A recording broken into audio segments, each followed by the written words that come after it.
golongan antibiotik, yaitu golongan senyawa antimikroba yang mempunyai efek menekan atau menghentikan suatu proses biokimia pada organisme, khususnya dalam proses infeksi oleh bakteri. Antibiotik sendiri terbagi dalam beberapa golongan. Yang pertama, golongan penisilin. Contoh obatnya penisilin G, penisilin V, amoxicillin, dan ampicillin. Yang kedua, golongan cephalosporin. Contoh obatnya cefalexin, cefalexin, dan ceftriaxone. Yang ketiga, golongan makrolida. Contoh obatnya erythromycin, azithromycin, dan clarithromycin. Yang keempat, golongan fluoroquinolone. Contoh obatnya ciprofloxacin, ofloxacin, dan levofloxacin. Yang kelima, golongan aminoglikosida. Contoh obatnya gentamicin, tobramicin, dan amikacin. Yang keenam, golongan tetrasiklin. Contoh obatnya tetrasiklin, doxycycline, dan minocycline. Yang ketujuh, golongan sulfanamid. Contoh obatnya sulfadiazin, sulfametazole, dan cotrimoxazole. Yang kedelapan, golongan monobactam. Contoh obatnya astreonam. Yang kesembilan, golongan carbapenem. Contoh obatnya imipenem, meropenem, ertapenem. Yang ke-10 yang terakhir, golongan polimixin. Contoh obatnya polimixin B, polimixin E, atau colistin. Kemudian yang kedua, golongan anti jamur, di mana golongan obat ini yang bersifat fungisida atau fungistatik yang dapat digunakan untuk mengobati dan mencegah mikosis seperti kutu air, pilek, kandidasi, infeksi sistemik serius seperti meningitis, cryptococcus. Contoh obatnya sendiri juga terbagi dalam beberapa golongan. Yang pertama, golongan azol. Contoh obatnya imidazol, yaitu ketoconazol, miconazol, dan clotrimazole. Yang kedua, golongan relien. Contoh obatnya amphotericin B. Ini tersedia dalam berbagai formulasi. Kemudian nystatin. Yang ketiga, golongan alilamin. Contoh obatnya terbinafin dan naftivin. Yang keempat, yang terakhir, golongan echinocandin.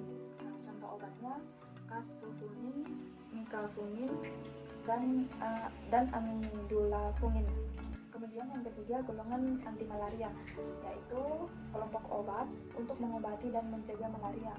Malaria sendiri ini adalah sebuah penyakit infeksi yang disebabkan oleh parasit Plasmodium dan menular melalui gigitan nyamuk Anopheles.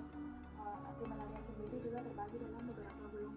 Pertama, golongan 4 aminoglykosid. Contohnya chloroquine. Yang kedua, golongan antifolat. Contoh obatnya pyrimethamine. Yang ketiga, golongan artemisinin. Contoh obatnya artemisinin, artemeter, dan artesunat. Yang keempat, golongan quina alkaloid. Contoh obatnya quina atau quinine. Yang terakhir, yang kelima, golongan sulfanamid. Contoh obatnya sulfadoxin.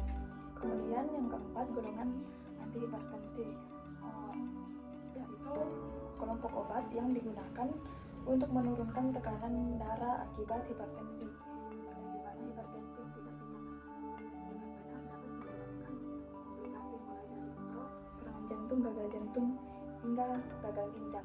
Golongan antihipertensi sendiri juga terbagi dalam beberapa golongan. Yang pertama, golongan ACE inhibitor. Contoh obatnya captopril, enalapril, mesalamine, tiodopril, ramipril, phendipril, dan imidapril. Yang kedua, alpha-2 reseptor agonis. Contoh obatnya metildopa dan clonidine. Yang ketiga, golongan antagonis kalsium. Contoh obatnya amlodipin, diltiazem, nicardipin, nifedipin, dan verapamil. Yang terakhir, yang keempat, golongan angiotensin 2 reseptor blocker. Contoh obatnya candesartan, eprosartan, irbesartan, losartan, olmesartan, telmisartan, dan valsartan. Yang kelima, golongan analgesik dan antipiretik, di mana analgesik dan antipiretik ini adalah golongan obat yang berfungsi sebagai anti demam sekaligus untuk anti nyeri. Beberapa jenis obat dari golongan ini bisa digunakan dan bisa didapatkan secara bebas di apotek. Namun mengingat efek sampingnya yang mungkin terjadi. Obat golongan ini tidak boleh digunakan sembarangan. Contoh obat dari golongan ini yaitu paracetamol, ibuprofen, asam difenamat, keprofen, naproxen, natrium diklofenak, dan meloxicam. Kemudian yang keenam, golongan vitamin. Vitamin sendiri adalah nutrisi yang dibutuhkan untuk menjaga fungsi organ tubuh agar bisa bekerja dengan baik dan memelihara tubuh tetap sehat.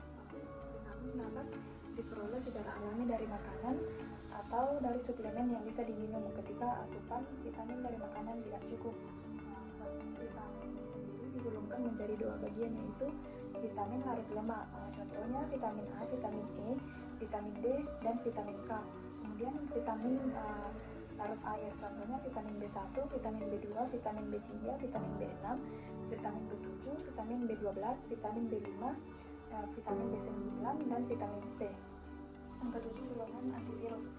Obat antivirus adalah obat yang digunakan untuk menangani penyakit yang disebabkan oleh infeksi virus seperti flu, HIV, AIDS, herpes, atau hepatitis. Obat ini tidak boleh digunakan sembarangan dan harus sesuai dengan resep dokter.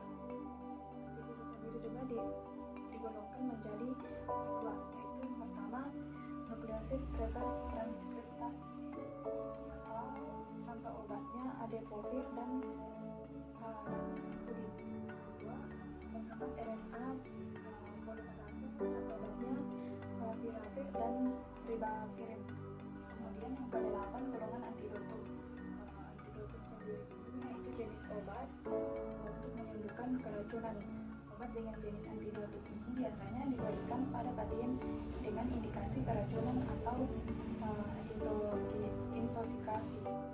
Dibedakan menjadi dua. Yang pertama, antidotum khusus. Contoh obatnya yaitu atropin, kalsium gluconat, naloxon, natrium bikarbonat, natrium tiosulfat, protamin sulfat. Yang kedua, antidotum umum.